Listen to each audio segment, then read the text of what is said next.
All right, hello, I'm the Silverkyle, and today we're going to be going over everything that I picked up in the month of February 2021. I was going to say 2020 because I'm still not used to saying 2021. It just felt like 2020 was going to keep going on forever, which it kind of has, and that's kind of the reason why I only have two things for this month.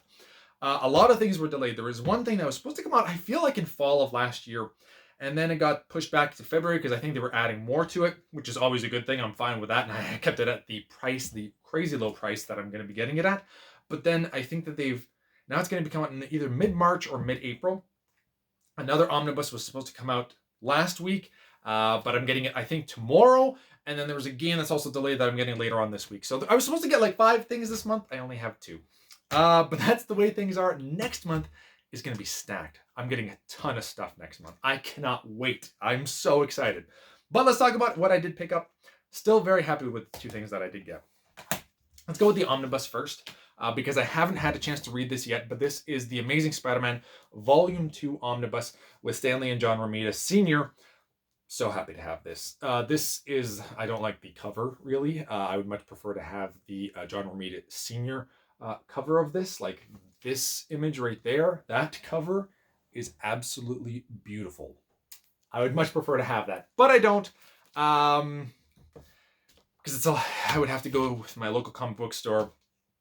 And to get it from there, I'd have to pay full price. And I think I got this for, I don't even remember what I got this for, something like $100 in Canada. And it retails for $157 here. So I can't really complain too much. I'm just so happy to have the material in here. When I got into the omnibus game about 2 years ago now, 2.5 years ago, I can't remember how long it's been, 2.5 years probably. My first one was Fantastic Four. And I think the next one that I got was maybe Spider-Man Volume 1 with the reprint that they had. I was so happy to have that because I like reading things right from the beginning. And I was like, man, I would just love if they reprinted Volume 2 and 3, and they finally are. We have Volume 2 now. Volume 3 is getting reprinted in September. We're also getting Volume 5 at that point. We're getting a ton of Spider-Man this year. It really looks like they're focusing on him. I'm hoping that with all these reprints, I'll be able to get everything that I have for the Amazing Spider-Man run. The only 3 that I would be missing after that would be the Clone Saga.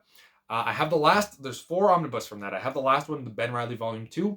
I don't have Ben Reilly Volume 1. And Volumes 1 and 2 of the regular Clone Saga of The Amazing Spider-Man I don't have. But I think I can still get Volume 1. So I think I'm going to actually go pick that up tonight. Order it online. Because I need to have that and I don't want it to shoot up in price.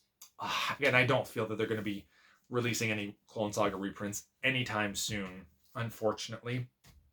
Because they probably didn't sell exactly the greatest.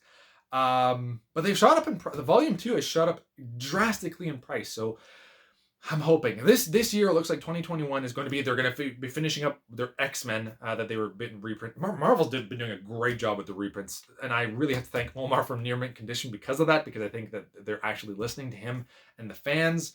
And okay, we need to reprint these books. We're getting, so much X-Men last year. We were supposed to get like pretty much a lot of the big books from X-Men reprinted last year. But because of everything that's been going on, it's been pushed a little bit into 2021, which I'm still fine with. Now it looks like Spider-Man, Captain America, and maybe Fantastic Four is what they're going to be focusing on for the rest of this year. And I'm excited to see what we're going to see, what they're going to focus on next year in 2022. That's going to be interesting. All right. Next up is, the only other thing that we have to talk about here, is Super Mario 3D World with Bowser's Fury for the Nintendo Switch. This is the port of Super Mario 3D World that was on the Wii U that hardly anybody got to play because 3 families owned the Wii U. I very much enjoyed that game. I thought it was a really good time, especially if we got to play it co-op. Single player, this is not a game that's meant to be played single player. This is meant to be played with at least one other person. If you can get up to 4 people, that would be amazing.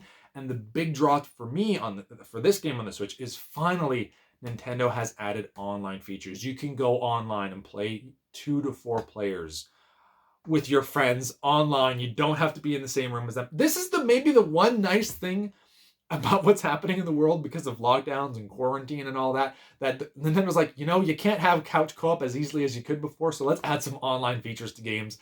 I just hope that they continue with this all the time. One weird thing, though, is that with the Bowser's Fury, which is kind of like, from what I've heard, like maybe a 3-hour expansion, it's only 1 to 2 players. I thought that it would be up to 4 players, like the rest of the game, which is kind of weird. I haven't gotten to that point. I have played this, and I played it docked, and I've played it in handheld as well. It plays well in handheld, but it's not. I don't know. I was expecting a little bit more, and the controls, especially just playing single player, you're really able to notice how this is not like Mario Odyssey at all. It's not nearly as fluid. It's not as, I don't know. I even feel that, and it could be because it's been a while, but I feel like 3D Land on the 3DS, which was kind of like what this was, um, played a little bit better for what this was. Because to me, the big draw for this game is the multiplayer aspect. If you can play online or with couch co-op with people, that's where you're gonna have a blast. 4 players with on this is just insane. I'm excited to play the rest of this game throughout the entire thing, and also get to Bowser's Fury to see what that's going to be like. So I'm still very happy with this purchase, and being able to play online. That's incredible. But single player, if you're gonna play that single player, I don't know if it's really worth the full retail price that they are charging for this game. So that's just my opinion. But I'm definitely going to be playing more of it. And I'm going to finally bring it back my gaming updates, because I haven't done that in so long. Mainly because I haven't been playing a lot of games. But I'm going to try to get that back into the loop of things. So that's it. That's everything that I picked up in the month of February 2021. Let me know in the comments below what you picked up. And you've all been bearded in. Beardage.